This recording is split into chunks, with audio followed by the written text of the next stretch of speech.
Assalamualaikum warahmatullahi wabarakatuh. Perkenalkan, saya Ahadiah Mauidutul Hasanah dan rekan saya bernama Ibu Siti Nurjayanti akan mempresentasikan tentang pembelajaran sastra SD atau MI. Baik, untuk opsi yang pertama yaitu pengertian sastra. Menurut Plato dan Aristoteles mempunyai definisi tersendiri mengenai sastra. Menurut Plato, sastra adalah hasil peniruan atau gambaran dari kenyataan. Sedangkan Aristoteles, sastra sebagai kegiatan lainnya melalui agama, ilmu pengetahuan, dan filsafat. Dari definisi di atas, maka dapat didefinisikan bahwa sastra merupakan suatu bentuk karya seni baik lisan maupun tulisan yang berisi nilai-nilai dan unsur tertentu lainnya yang bersifat imajinatif. Pengertian sastra dibagi menjadi dua periode. Yang pertama, awal periode sastra, di mana makin diperkuat akan pendek jarak waktu antara angkatan satu dengan angkatan lainnya. Misalnya, ada angkatan 1966, setelah angkatan 1945 sangat pendek, hanya berjarak 11 tahun. Perkembangan sepesat ini hanya terjadi apabila sastrawan-sastrawan Indonesia terpengaruh oleh perkembangan sastra dunia. Dari ungkapan tersebut dapat disimpulkan bahwa pengertian sastra Indonesia adalah bentuk pengungkapan gagasan, pikiran, dan pengucapan sastra orang Indonesia menggunakan bahasa Indonesia, baik sastra itu dipengaruhi oleh sastra asing atau tidak.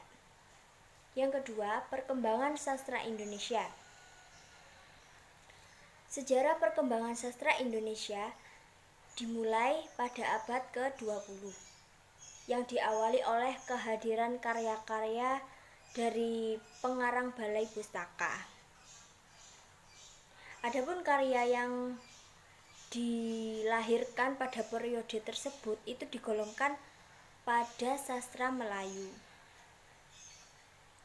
Secara perkembangan sastra Indonesia secara garis besar terbagi dalam angkatan-angkatan berikut ini, yakni 1.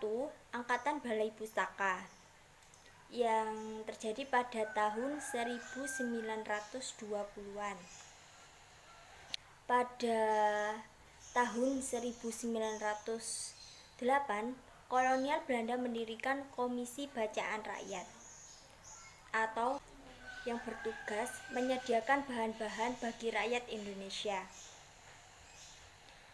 Dan pada tahun 1917, nama komisi tersebut telah mendorong para penulis Indonesia untuk berkarya.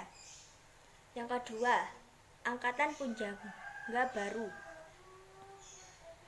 tahun 1933 sampai 1942. Angkatan ini dipelopori oleh 4 serangkai, yaitu Sultan Takdir Ali Syahbana, Armin Pane, Sanusi Pane, dan Amir Hamzah. Hasil karya yang muncul sebagian berbentuk sajak, cerpen, novel, dan drama. Yang ketiga, Angkatan 45. Angkatan 45 ini lebih bebas namun ditekankan pada isinya. Isinya pun bersifat realisme. Pengarang-pengarang yang terkenal pada masa Angkatan 45 ini antara lain Idrus, Hoirin Anwar, Rosihan Anwar, Usmar Ismail, dan lain sebagainya. Yang keempat yaitu karya sastra kontemporer, di mana karya sastra kontemporer berawal pada tahun 1970-an. Pada waktu itu situasi politis sudah mereda. Situasi sosial dan ekonomi mulai menunjukkan perbaikan sehingga berpengaruh besar terhadap perkembangan sektor-sektor kebudayaan. Kebebasan bereksperimen pada karya sastra kontemporer ini melahirkan berbagai gerakan dalam bidang sastra yang ditandai dengan munculnya puisi-puisi,